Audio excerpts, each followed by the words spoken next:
In divorce court, my ex-husband sat back smiling, convinced I was leaving with nothing.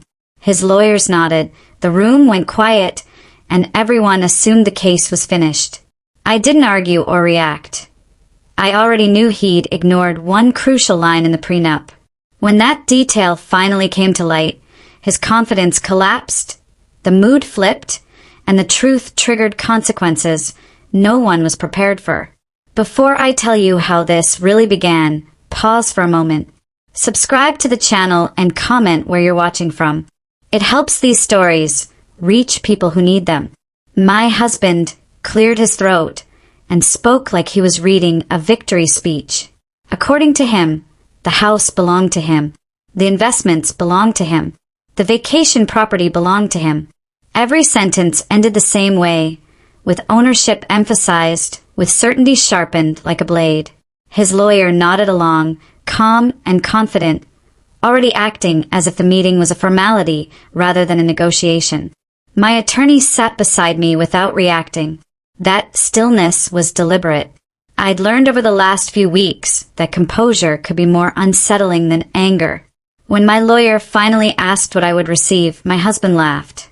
Not a nervous laugh, not an awkward one, a genuine, dismissive laugh, like the answer was too obvious to deserve a serious response.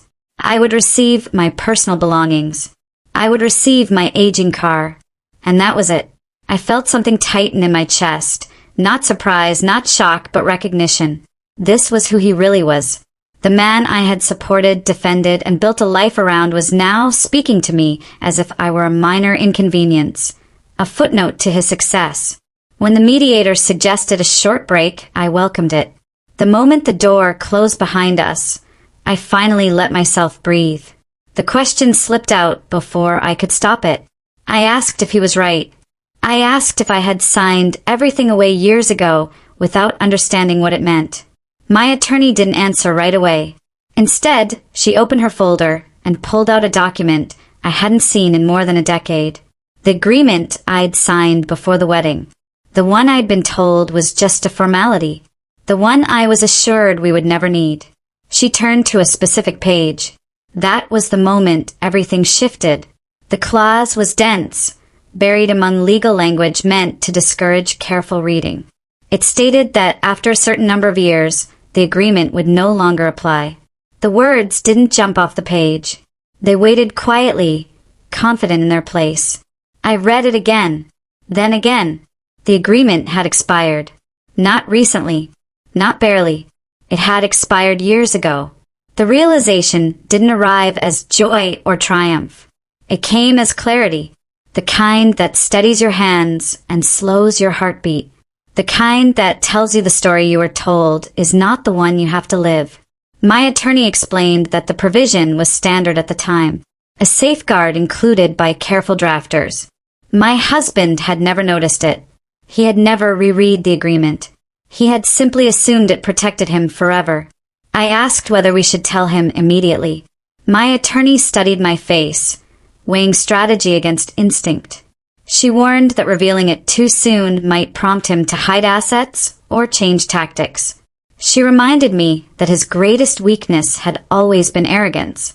He believed too deeply in his own control. I made a decision then, quietly without drama. I chose patience. We returned to the mediation room, and my husband barely looked up. He assumed my silence meant defeat. When I suggested taking time to review options, he frowned. He expected tears or protests, not composure. He told me again that nothing would change. I didn't argue. I let him believe that. The days that followed felt strange. I was still living in the house we had shared for years, walking through rooms filled with memories that now felt borrowed. He came and went as if I were already gone. He spoke about selling the house, about moving forward, about how I should start planning my next chapter somewhere smaller. Every word was meant to remind me of my place. Instead, it reminded me of my power. I began documenting everything. Conversations, comments, decisions. I recorded how casually he dismissed my contributions, how easily he rewrote our history to position himself as the sole architect of our life. I noted how he spoke of the house as if it had never been my home, how he spoke of our years together as if they were a transaction he'd already settled. One morning, he told me I should be grateful. Grateful for the lifestyle I'd been given. Grateful for the experiences. Grateful that he was being reasonable. I didn't respond. Later that day, I met my attorney again. We discussed next steps. We discussed timing. We discussed letting him commit fully to the belief that the agreement protected him. Every email he sent, every demand he made, every refusal to negotiate, all of it strengthened the position we were quietly building. At night, I lay awake thinking about how many years I had minimized myself to keep peace. How often I had deferred, adapted, adjusted. I realized this wasn't just about assets or fairness. It was about reclaiming the narrative of my own life. He believed I had nothing. He was wrong. And he was about to find out, but not yet. Not until he was certain. Not until he stood firmly on the ground he thought was solid. Not until the moment the truth could no longer be ignored. The strange thing about power is how loud it feels to the person who thinks they have it, and how quiet it becomes to the one who is actually learning to take it back. After mediation, my husband moved through the house like a victor touring conquered land. He spoke on the phone openly now, no longer lowering his voice when he passed me. I heard fragments of conversations about listings, timelines, and exit strategies. He talked as if I were already gone, as if the space I occupied was temporary and inconvenient. I let him believe that. Each morning, I woke before him and moved through the kitchen I had designed, the one he now called his.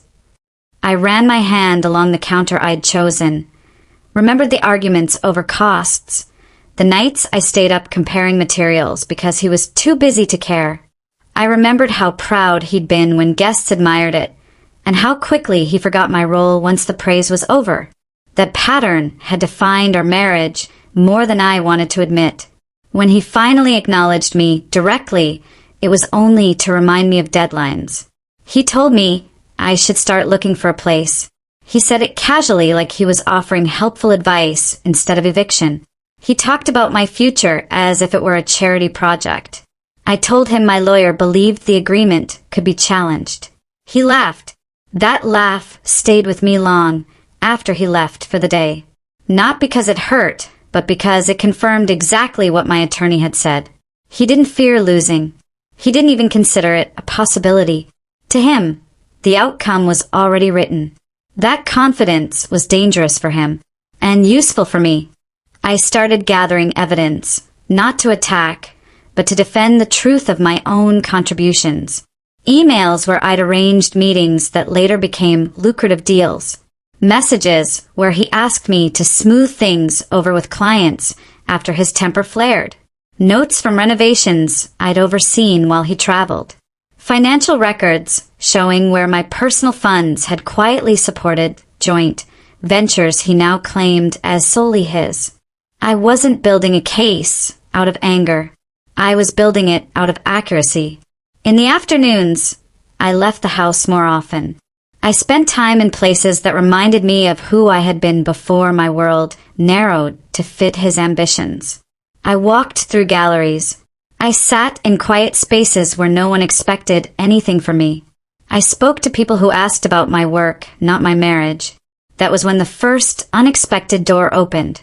An old colleague reached out, someone I hadn't spoken to in years because my schedule had always been too complicated. We met for coffee.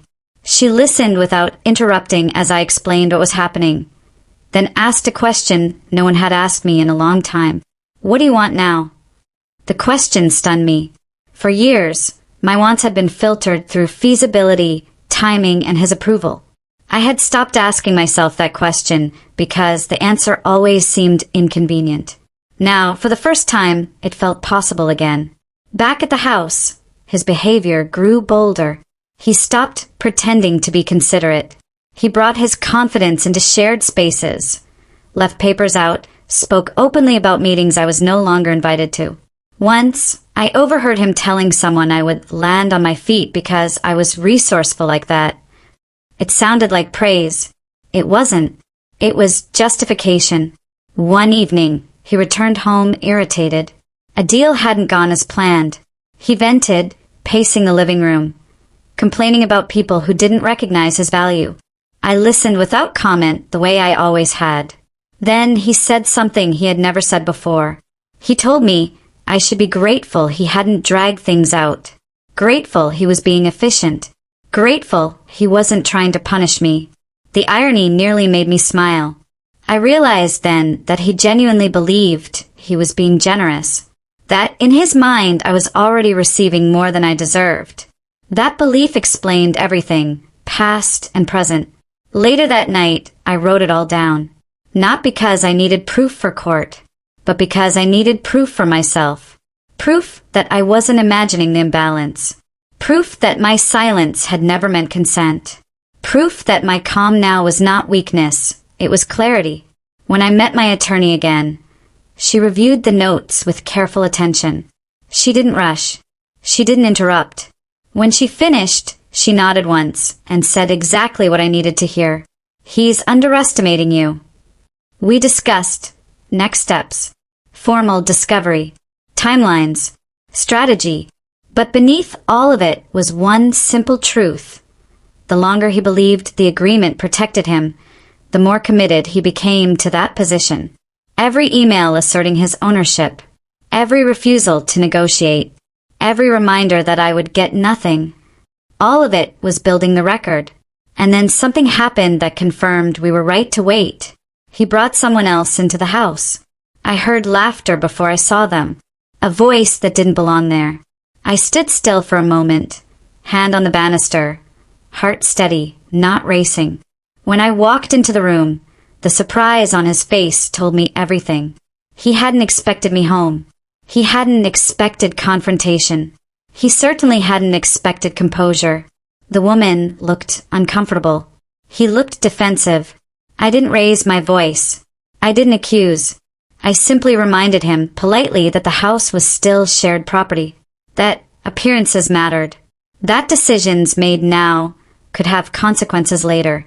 For the first time since mediation, his confidence flickered. It was brief. He recovered quickly, but I saw it. That night I texted my attorney.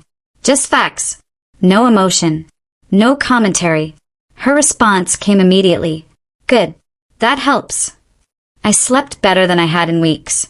Not because things were resolved, but because I finally understood the terrain.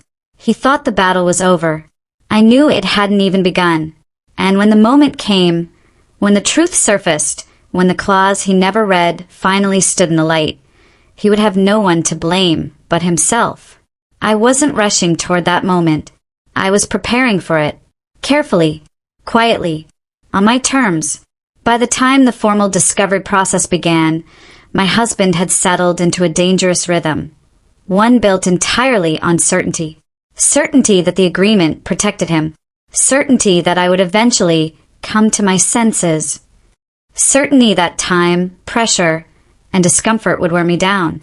He underestimated one thing above all else: patience. Discovery forced him to disclose information he had never expected to share. Account statements, property valuations, business interests, emails he had forgotten existed. He complained endlessly about the inconvenience, about how my lawyer was dragging things out for no reason. I listened. I noted everything. At home, the atmosphere shifted from arrogance to irritation. He no longer strutted, he paced. He snapped at small inconveniences. He checked his phone compulsively. I watched him review documents late at night, brow furrowed, muttering about inefficiency and legal nonsense. Still, he never questioned the foundation of his confidence. The agreement. The one he believed ended the conversation before it began. That belief shaped every choice he made. He refused to negotiate. He rejected compromise outright. He instructed his lawyer to stand firm. Every rejection went on record. My attorney explained why this mattered. Not in dramatic terms, not with theatrics, just facts. The more aggressively he relied on the agreement, the more exposed he became when it failed him. He was building his entire legal position on a document he didn't fully understand. Meanwhile, my own life was expanding in ways he never noticed. I accepted the museum position, quietly. No announcements. No celebrations. I started work under my own name, in a space where no one introduced me as his wife. Colleagues asked for my opinion and waited for it. Decisions were made collaboratively, not dictated. The contrast was jarring. During the day, I felt capable, respected, engaged. At night, I returned to a house where I was treated like an obligation waiting to be cleared. That duality sharpened something inside me. One evening, after another tense exchange about timelines and listings, he said something that revealed more than he intended. He told me I should stop playing games and accept reality. He said the law was on his side. He said fighting would only leave me exhausted and embarrassed. He said, "You don't have leverage." I almost laughed. What he didn't know, what he still didn't suspect, was that the leverage wasn't something I had created. It was something he had signed, initialed, and forgotten. Page 7. The clause sat quietly in my attorney's file, highlighted, cross-referenced, ready. We didn't need to wave it around. We didn't need to threaten. We just needed him to keep doing exactly what he was doing. And he did. He escalated. He filed motions demanding expedited removal. He argued for exclusive access to assets. He formally stated multiple times that the agreement governed all outcomes. Each filing tightened the net. Then came the moment he made his biggest mistake. He tried to rush the court. He requested an emergency hearing, citing delays and non-cooperation. He wanted a ruling, fast. He wanted closure. He wanted control. My attorney read the filing and smiled. "That's our opening," she said. I felt the weight of that statement settle over me. Not fear, not excitement, something steadier, readiness. The night before the hearing, I barely slept, not from anxiety but from clarity. I replayed the last 12 years in my mind. The compromises I'd framed as partnership. The ambitions I'd shelved because there was no time. The quiet ways I'd supported a life that was now being rewritten without me. I wasn't angry anymore. I was done being erased. The courtroom was smaller than I expected. Intimate. Unforgiving. My husband sat confidently beside his lawyer. Posture relaxed, expression smug. He didn't look at me at first. When he did, there was something like annoyance in his eyes, as if my presence itself was inconvenient. The judge asked procedural questions. Lawyers spoke. My husband's attorney argued forcefully, repeatedly citing the agreement, quoting it, leaning on it, treating it as indisputable. Then my attorney stood. She didn't raise her voice. She didn't posture. She simply asked the court to review a specific provision before proceeding further. The judge adjusted her glasses. Page 7. The room changed. I watched my husband's expression shift, not dramatically, not all at once, but piece by piece. Confusion first, then irritation, then something darker. His lawyer flipped pages too quickly. Read, reread, paused. The judge asked a question that landed like a hammer. Counsel, are you aware this agreement expired? Silence. I will never forget the look on my husband's face in that moment. Not anger, not outrage. Shock. Pure, unfiltered shock. He leaned toward his lawyer, whispering urgently. His confidence evaporated in seconds, replaced by disbelief. He shook his head, as if refusing to accept what was written in ink and law. My attorney said nothing. She didn't need to. The judge continued calmly, explaining what the clause meant, explaining what expiration meant, explaining what equitable distribution now required. Every word stripped another layer of control from the man who had built his identity around it. When the hearing ended, my husband stood too quickly. He didn't look at me. He didn't speak to me. He walked out with his lawyer, shoulders tight, steps uneven. Outside, sunlight hit my face. I felt lighter, not triumphant, not vengeful, just free. Later, my attorney confirmed what I already knew. Everything had changed. The house, the assets, the narrative, the agreement he used to silence me had become the reason he couldn't. That night I packed slowly, not because I was being forced out, but because I was choosing my next chapter deliberately. I didn't take everything. I took what mattered. And for the first time in a very long time, I slept without wondering what I would lose tomorrow. Because now the question was different. What would I build next? And this time, the answer belonged entirely to me. After the hearing, the silence between us became heavier than any argument we'd ever had. Not the awkward silence of two people avoiding conflict, but the brittle, dangerous quiet of someone realizing they've lost control and don't yet know what they're capable of doing to get it back. He didn't come home that night. I found out later he went straight from the courthouse to his office, then to a hotel downtown. He sent 3 emails to his lawyer before midnight, 2 more before sunrise. None of them copied me. All of them were marked urgent. I knew because discovery works both ways now. The next morning, my phone buzzed with a message from my attorney before I'd even finished my coffee. "He's panicking," she wrote, "which means he's going to push hard." She was right. Within 48 hours, his tone changed completely. Gone was the smug certainty. Gone were the dismissive comments about accepting reality. In their place came something far more dangerous. Manufactured generosity. He proposed amicable solutions. He suggested mutual respect. He suddenly believed in compromise. He emailed me directly for the first time in months. He said he didn't want this to get ugly. He said lawyers were escalating things unnecessarily. He said we could settle this privately like adults. I read the email 3 times. Then I forwarded it to my attorney without responding. Because I knew what this was. This wasn't peace. It was damage control. When persuasion didn't work, pressure followed. His lawyer filed motions, challenging the interpretation of the clause. They questioned intent. They questioned fairness. They questioned whether I had known about it all along. The implication was clear. They were trying to turn my preparedness into deception. My attorney dismantled every argument calmly, methodically, with documents and dates and signatures that told a very different story. The truth didn't need theatrics. It had paper. Meanwhile, my husband's behavior became erratic.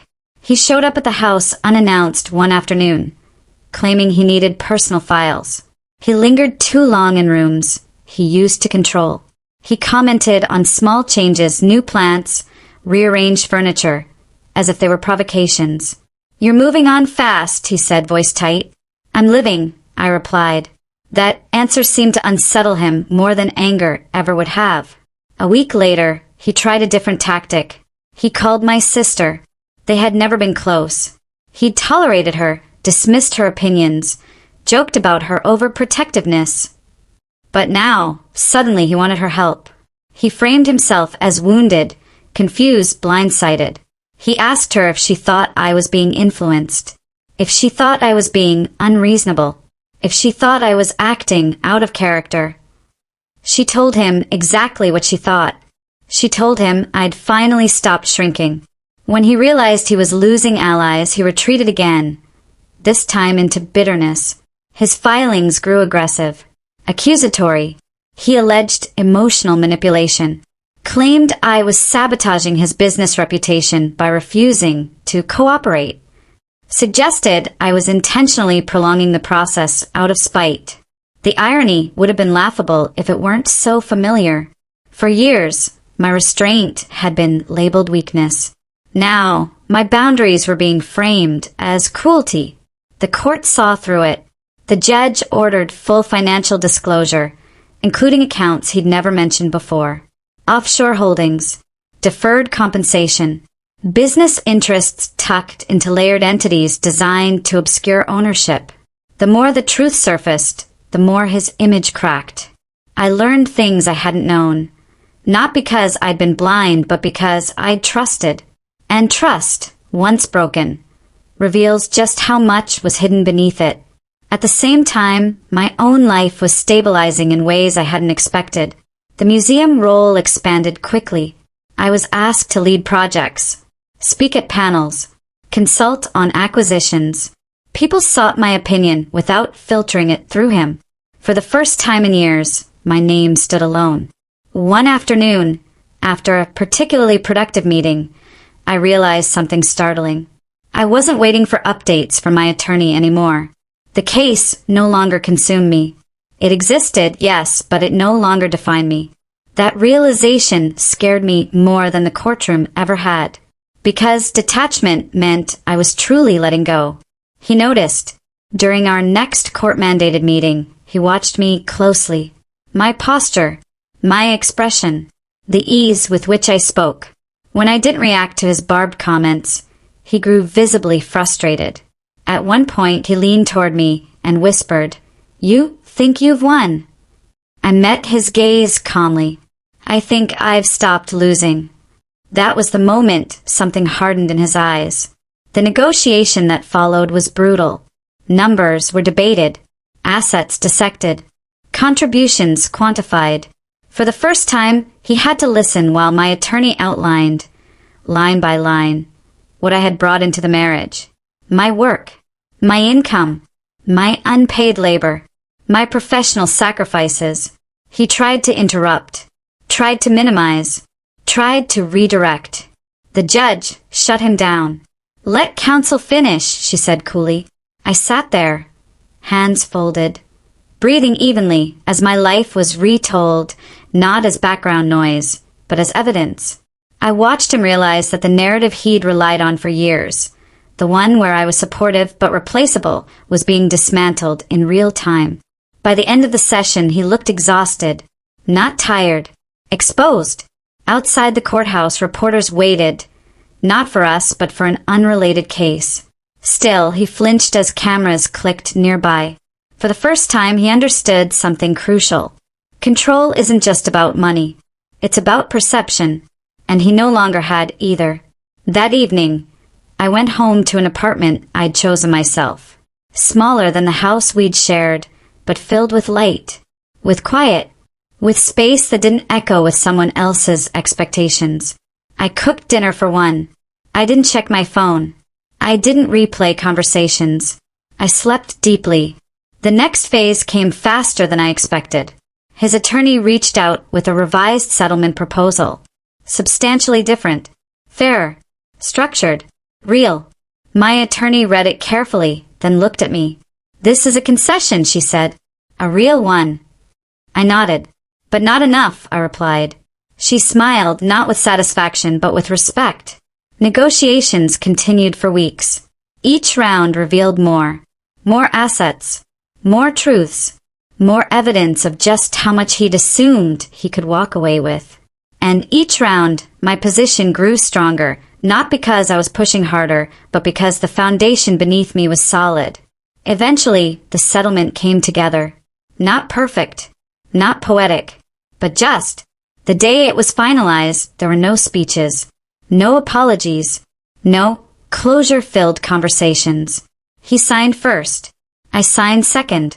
When the last document was filed, I felt something unexpected. Not relief. Completion. Later, as I walked out of the building alone, I realized I hadn't thought about him once during the final hour. Not what he'd done. Not what he'd lost. Not what he might think. The story was no longer about him. It was about what happens when someone assumes silence means submission, and learns too late that it was strategy all along. And as I stepped into the afternoon light, I understood something clearly for the first time.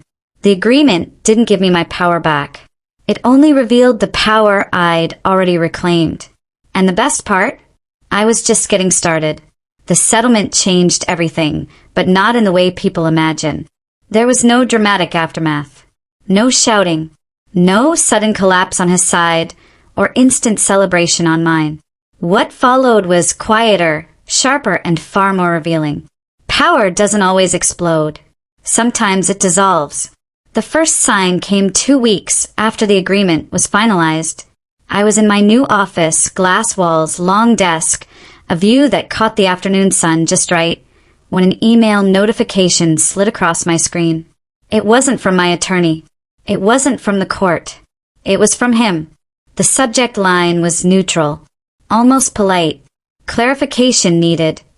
I didn't open it immediately.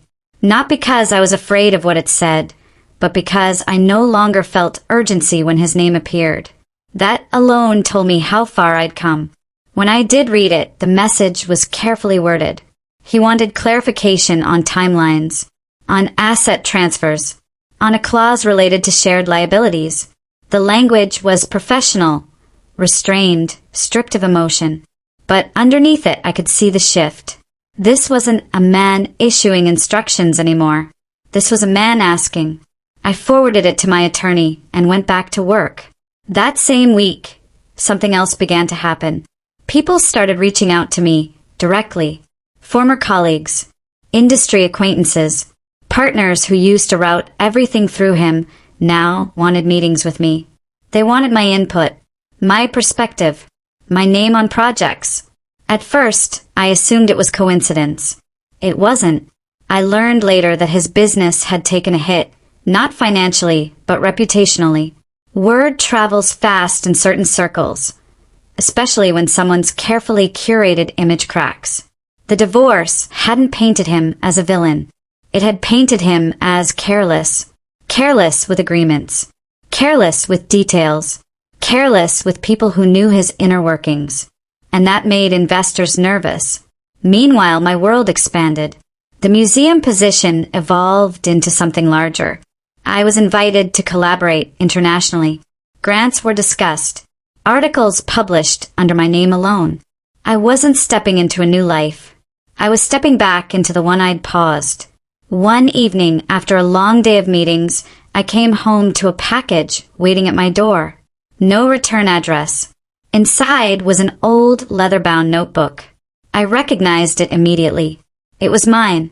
I'd used it years ago to sketch ideas, plans, concepts I'd never pursued because timing wasn't right or resources were better allocated elsewhere.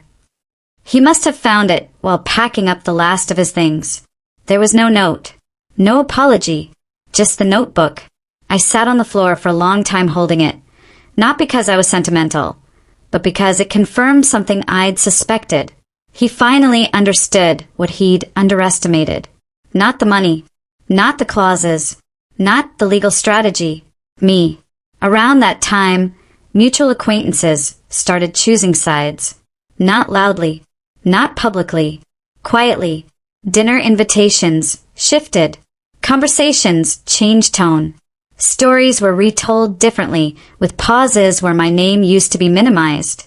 I didn't correct anyone. I didn't need to.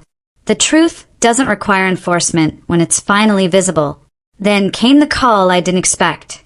It was from his former business partner, someone who had once treated me like background noise. Now the voice on the line was cautious, respectful. He asked if I'd consider consulting on a project, independently. I agreed to meet. That meeting lasted 3 hours. By the end of it, I realized something profound. For years, I had been introduced as support. Now, I was being recognized as strategy. The shift wasn't flattering. It was sobering, because it forced me to confront how much I'd been diminished without ever being erased. At the same time, I began untangling emotional threads I hadn't had space to examine before.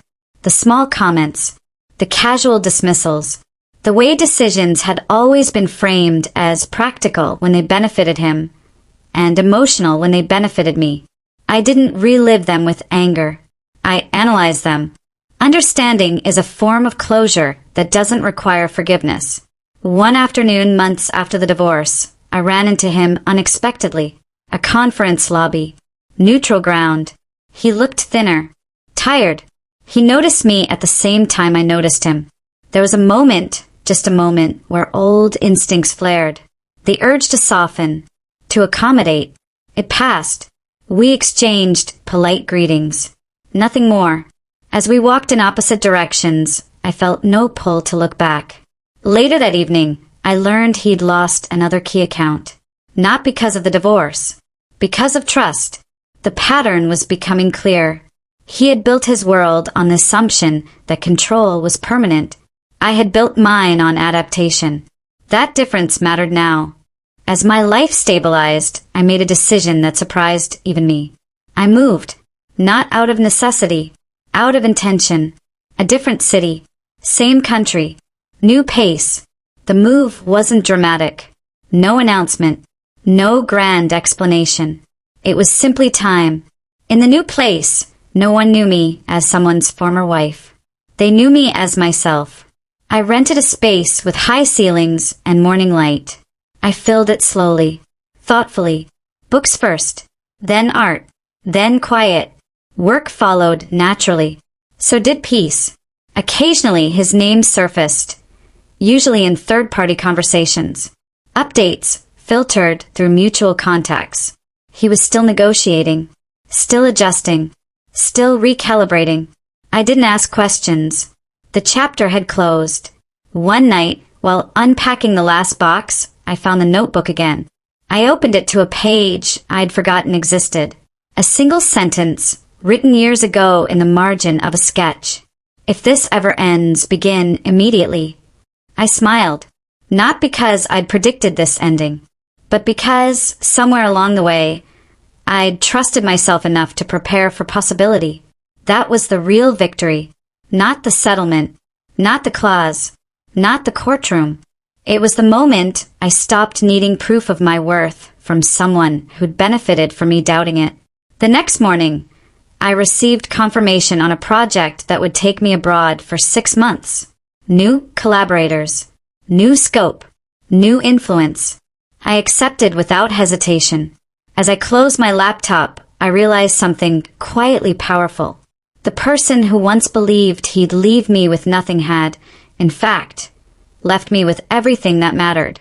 Clarity, autonomy, momentum, and the understanding that when someone mistakes patience for weakness, the reckoning doesn't arrive with noise.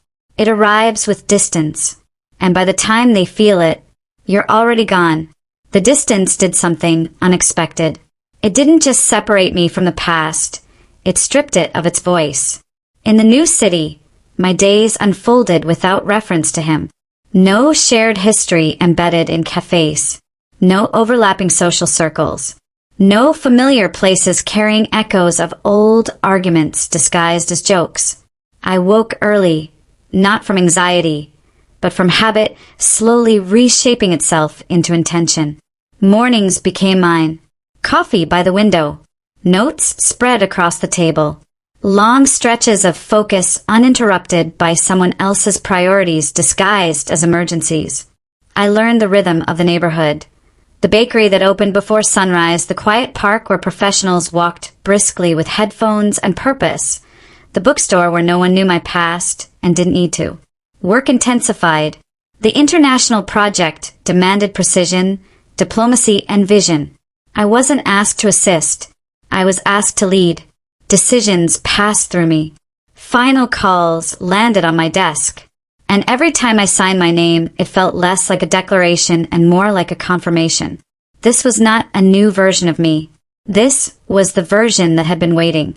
The first real test came 3 weeks into the project. A disagreement between 2 senior partners threatened to stall everything. Emails escalated. Meetings grew tense. The kind of situation where authority isn't declared, it's demonstrated. I stepped in calmly. I didn't raise my voice. I didn't over-explain. I listened, reframed the conflict, and laid out a path forward that acknowledged both interests without catering to ego. By the end of the meeting, the room had shifted. Not because I dominated it, because I'd studied it.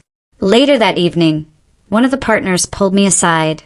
"You're very good at this," he said. Not as flattery, as observation. "Where did you learn to manage people like this?" I almost laughed. I didn't answer directly, because the truth was complicated. You learn composure when reacting costs you more than silence. You learn strategy when emotion is used against you. You learn timing when someone else always rushes you for their benefit. I learned in a marriage where my intelligence was useful as long as it remained invisible. That education, once painful, was now profitable. Back home, messages from my attorney arrived less frequently. The logistics were mostly complete. Transfers finalized, titles updated, loose ends tied. But then something shifted again. A request came through, not legal, not financial, personal. He wanted to meet, not to negotiate, not to revise, just to talk. I stared at the message for a long time, not because I was tempted, because I was curious. Curiosity isn't longing. It's distance with perspective. I didn't respond immediately. Instead, I asked myself a single question. What would this conversation give me that silence no longer does? The answer was simple. Nothing. Still, I replied. Briefly, cordially. I declined. No explanation. No alternatives. The response came quickly. A longer message this time. Carefully worded. Reflective. Acknowledging mistakes. Expressing regret. Suggesting closure. I read it once. Then archived it. Closure doesn't require consensus. Weeks passed. My project expanded. Invitations multiplied. My name began circulating independently, detached from any prior association. I was invited to panels, consultations, leadership forums. At one event, I was introduced without context, no qualifiers, no backstory, just my name and my work. As I stepped onto the stage, I felt something settle in my chest. This is what alignment feels like. Not validation. Accuracy. After the event, a young woman approached me. Nervous. Bright-eyed. She said she'd followed my work for years, long before I became publicly visible. I always wondered why you weren't leading more things, she said. I'm glad you are now. I thanked her. And later, alone, I sat with the weight of that sentence, because I'd wondered too. I just hadn't known how deeply the answer was tied to someone else's need to stay central. Around that time, I learned indirectly that he was struggling. Not catastrophically, not publicly, but subtly. Partnerships dissolved. Invitations slowed. Influence narrowed. Nothing dramatic enough to make headlines. Just enough to feel. And that's when I realized something important. I didn't feel satisfaction. I felt relief. Relief that I was no longer responsible for cushioning his fall. Relief that his trajectory was no longer tethered to mine. Relief that I didn't have to pretend his outcomes were my burden. One evening, after a long day, I walked home under streetlights, unfamiliar but comforting. I passed a window where a couple argued softly over dinner. The scene was ordinary. And it reminded me how extraordinary it felt to no longer mistake tension for normalcy. At home, I opened the notebook again. This time, I didn't read old pages. I wrote new ones. Ideas. Directions. Questions I hadn't allowed myself to ask before. What do I want next? Not what's safe. Not what's acceptable. What's true? The answer surprised me. I wanted scale, impact, and mentorship. I wanted to build something that outlasted proximity to power and instead created it for others. The thought energized me. Within months, the seed became a plan, a platform, a collaborative initiative, something that combined expertise, access, and visibility for people who had been doing the work quietly for years. People like I had been. I shared the idea with a small circle. The response was immediate, supportive, strategic, enthusiastic. Funding discussions began. Momentum returned, not as reaction but as creation. And then, unexpectedly, he surfaced again. Not directly. I learned he'd mentioned me in an interview. Briefly, vaguely, with an air of magnanimity. He spoke of mutual growth, of divergent paths, of learning experiences. The interviewer asked if he regretted the divorce. He paused, then said something non-committal. But the pause said more than the words. I didn't watch the full interview. I didn't need to, because the truth no longer lived in his narrative. It lived in mine. On the anniversary of the day, everything changed, the mediation, the clause, the turning point. I did something symbolic. I returned to the city we'd once shared, not to revisit memories, to finalize detachment. I walked through the old neighborhood once, briefly, observationally. Then I met a colleague for dinner, laughed, planned future projects. The city didn't pull at me anymore. It released me. As I boarded the train back, I felt something close to gratitude. Not for what I'd endured, but for what I'd learned. Power isn't loud. Freedom isn't dramatic. And success isn't the absence of loss. It's the presence of choice. By the time I returned home, my calendar for the next year was nearly full. Not with obligations, with intentions. And as I closed the door behind me, I knew something with certainty. The chapter he thought defined the ending of my story had in fact been the beginning. He had believed the agreement would limit me. Instead, it clarified me. And clarity once gained compounds. Quietly, relentlessly, irreversibly. The shift didn't announce itself. It unfolded. By the time autumn settled fully into the city, my life had reorganized around a different axis.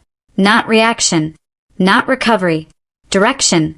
The platform I'd sketched in a notebook, half idea, half dare to myself, was now real enough to require contracts, staffing decisions, and long calls across time zones. What had begun as a response to invisibility was becoming a structure that redistributed visibility altogether. And that scared people. Not loudly, subtly. Resistance rarely arrives as confrontation. It arrives as hesitation, as concerns, as warnings dressed as advice. You're moving fast. This could attract scrutiny. Do you really want your name attached so publicly?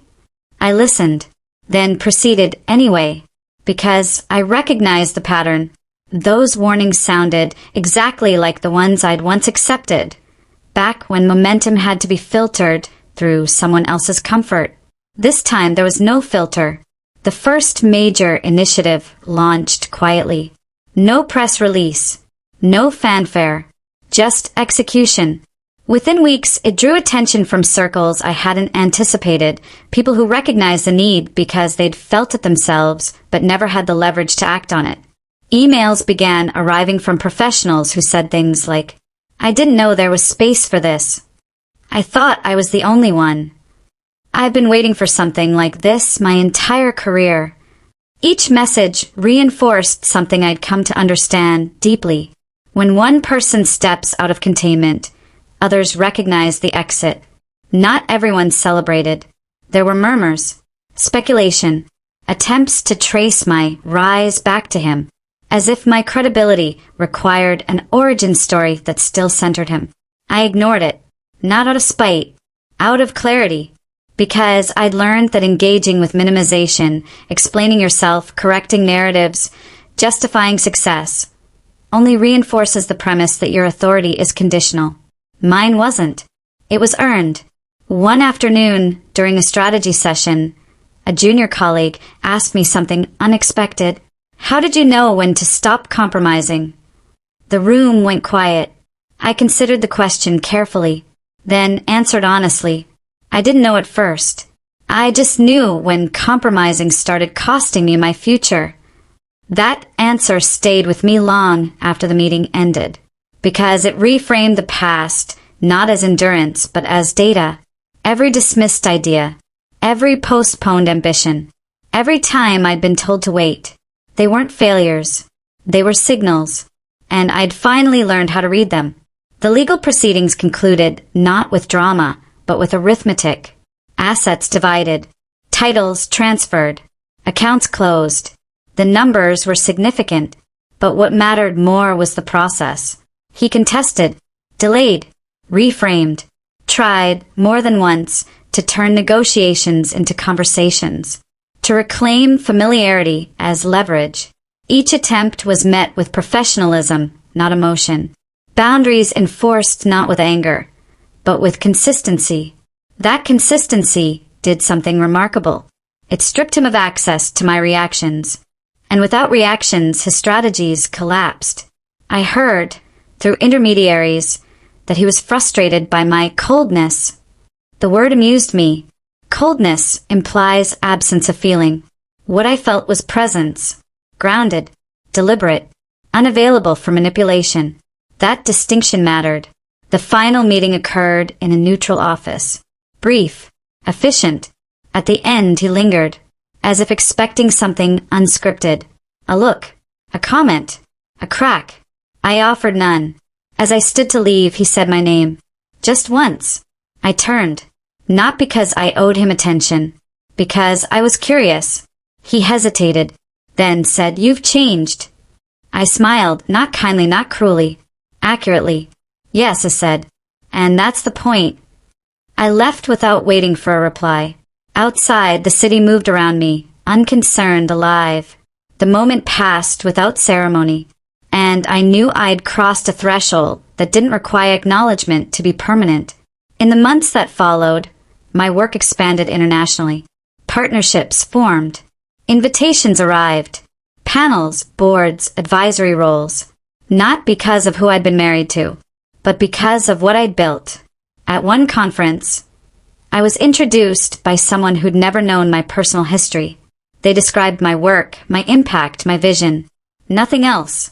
As I stepped to the podium, I felt something shift again. Not pride. Alignment. The audience listened, not because they were impressed, but because they were engaged. Questions were sharp. Conversations substantive. Afterward, a man approached me and said, "You don't just speak about leadership. You demonstrate it."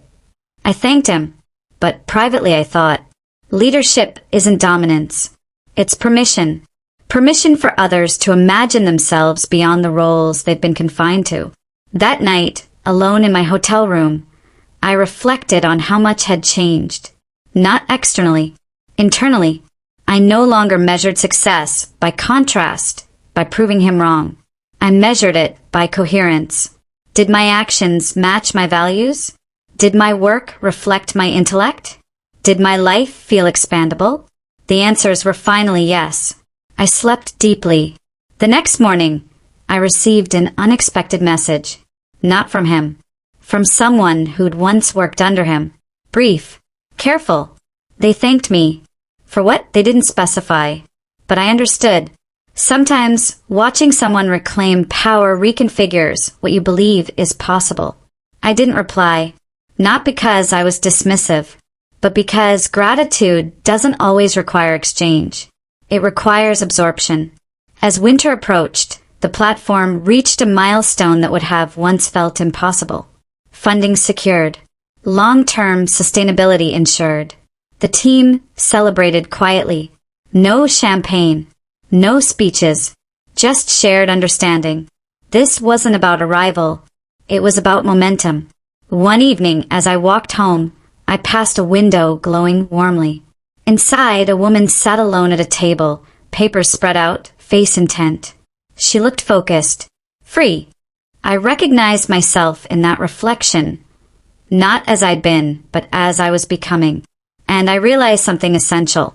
The most effective response to being underestimated isn't correction. It's transcendence. I didn't dismantle his narrative. I outgrew it. And growth, once it accelerates, doesn't look back to see who's watching. It just keeps expanding. Quietly.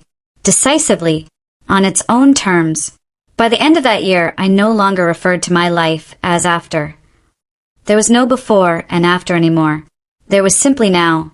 And now was mine.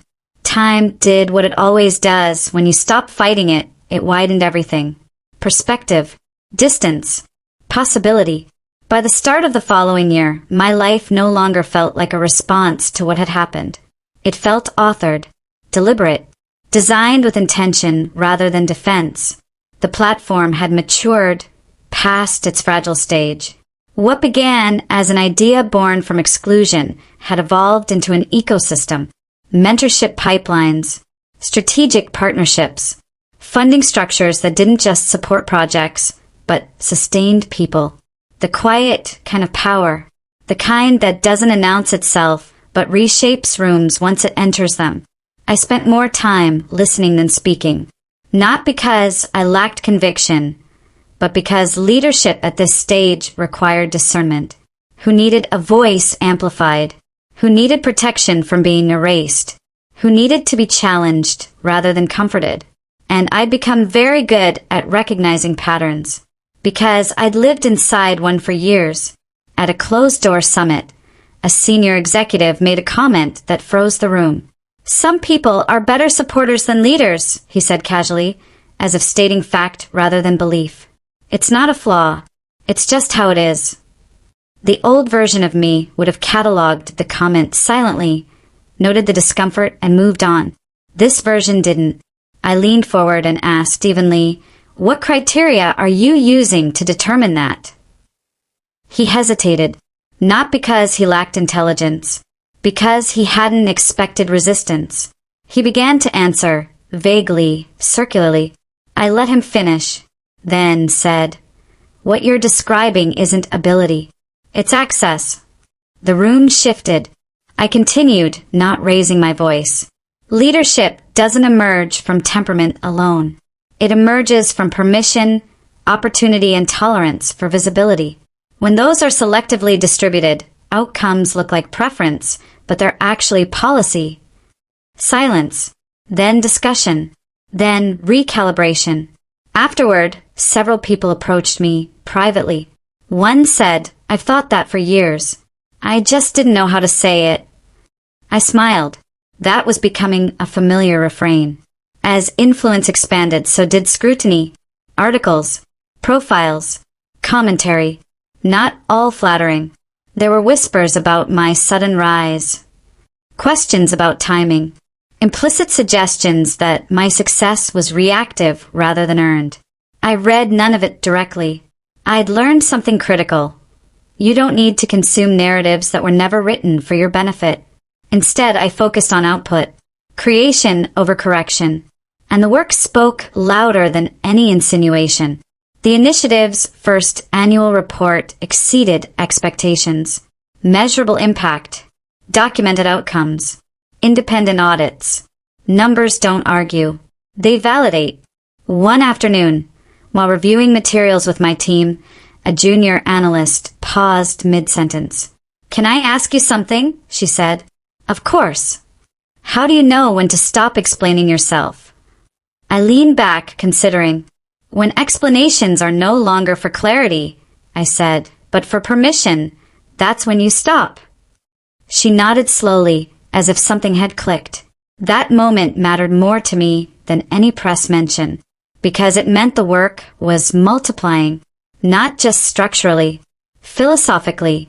That summer, I was invited to advise on a policy initiative that would have placed me in proximity to people who once only knew me as an accessory, as background, as the spouse. The invitation was formal, respectful, clear. I accepted, not because I needed to prove anything, but because refusing visibility can be another form of compliance. The first meeting was held in a room I recognized instantly. Same building. Same view, different seat. As I entered, I noticed the subtle recalibration. Double takes, polite surprise, reassessment. No one commented directly. They didn't need to. Power is felt before it's acknowledged. The discussion moved quickly. Complex topics, competing interests. I spoke when necessary, asked precise questions, offered solutions grounded in data, not ideology. By the end, alignment had formed. Not because I dominated, because I'd clarified. Later, one of the senior figures approached me. "I didn't realize how much you'd been contributing behind the scenes all those years," he said. I held his gaze. "I wasn't behind the scenes," I replied calmly. "I was placed there." He blinked, then nodded. That acknowledgement, small as it seemed, carried weight, because it wasn't an apology. It was a recalibration of reality. That evening, alone in my apartment, I reflected on how often competence is invisible until it threatens hierarchy, and how often women are told they've changed when they've simply stopped shrinking. I poured a glass of wine and opened the window. The city hummed, alive, indifferent, unapologetic. just like I was learning to be. Weeks later, I received an update from my attorney. Everything was finalized. No loose ends. No pending matters. The chapter was officially closed. I didn't celebrate. Closure doesn't require ceremony. It requires release. I archived the last document and felt nothing, which told me everything. That fall, the platform launched its most ambitious program yet. A multi-year investment in leadership development for individuals systematically excluded from decision-making roles. The response was overwhelming. Applications poured in. Stories surfaced. Not dramatic ones. Quiet ones. Years of overlooked labor. Deferred ambition. Internalized doubt.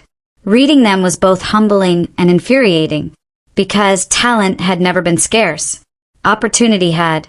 At the opening session, I addressed the cohort. Not with inspiration. With truth. You are not here because you were discovered, I said. You're here because you already existed. This program doesn't give you value. It removes obstacles. They listened. Intently. Afterward, one participant stayed behind. I've never been in a room where I wasn't the exception, she said softly. You're not, I replied. You were just isolated. Her eyes filled with tears. Not of sadness. Of recognition. That night, walking home, I realized something profound. The greatest consequence of reclaiming your power isn't personal success. It's collective permission. Because when one person exits containment, others see the structure for what it is. And once seen, it can't be unseen. Late that year, I crossed paths with him again. Unexpectedly. At a public event. We didn't speak. We didn't need to. The distance between us was no longer emotional. It was existential.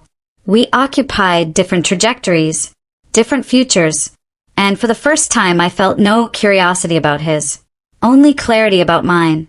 As the year ended, I reviewed my journal, not to relive the pain, but to measure the transformation. The entries had changed, from questions to declarations, from doubt to direction, from survival to design.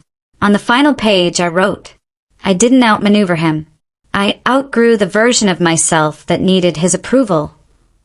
I closed the book. Outside, the city prepared for another year. Inside, I was already there. Not ahead. Not behind. Exactly where I belonged.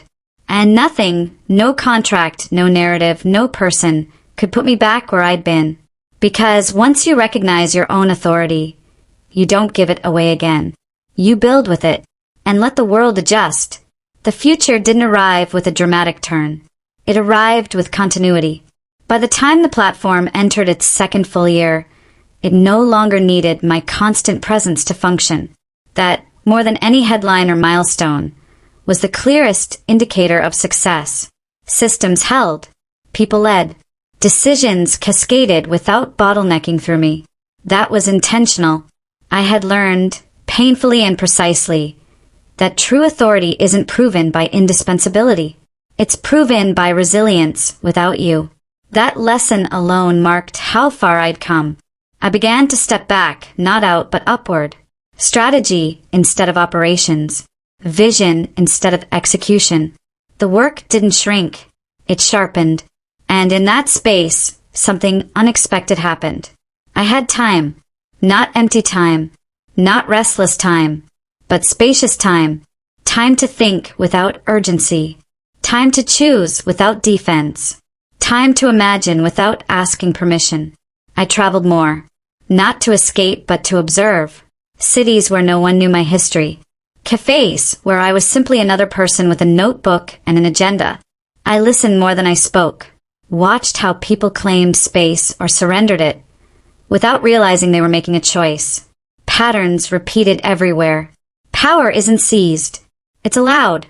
And too often, people are trained to disallow themselves.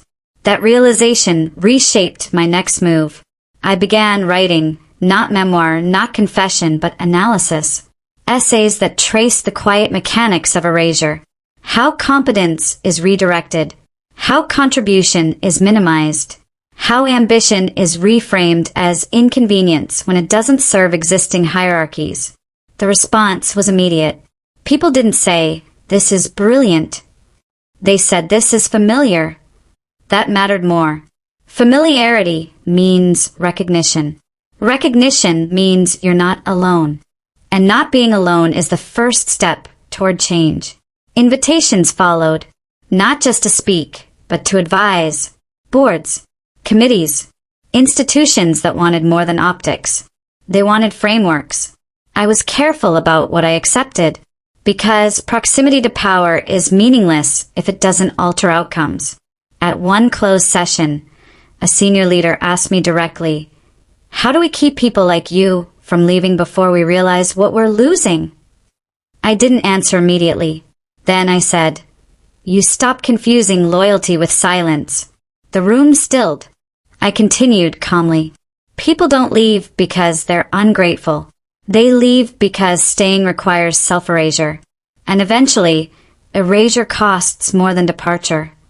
No one argued, because they couldn't. That conversation led to policy changes. Structural ones. Quiet revisions that wouldn't trend online, but would matter to people navigating those systems every day. That was the work now. Not winning. Rewriting. Around this time, I received an unexpected message from someone who had once been close to him. Not apologetic. Not defensive. Just honest. They said, "I didn't realize how much you carried until you stopped." I read it twice, then replied with one sentence. "Neither did I." That was enough, because acknowledgement doesn't need amplification. It needs accuracy. The last lingering tie to my former life dissolved without ceremony. A shared account closed. A final document archived. A name removed from a database. No emotions attached.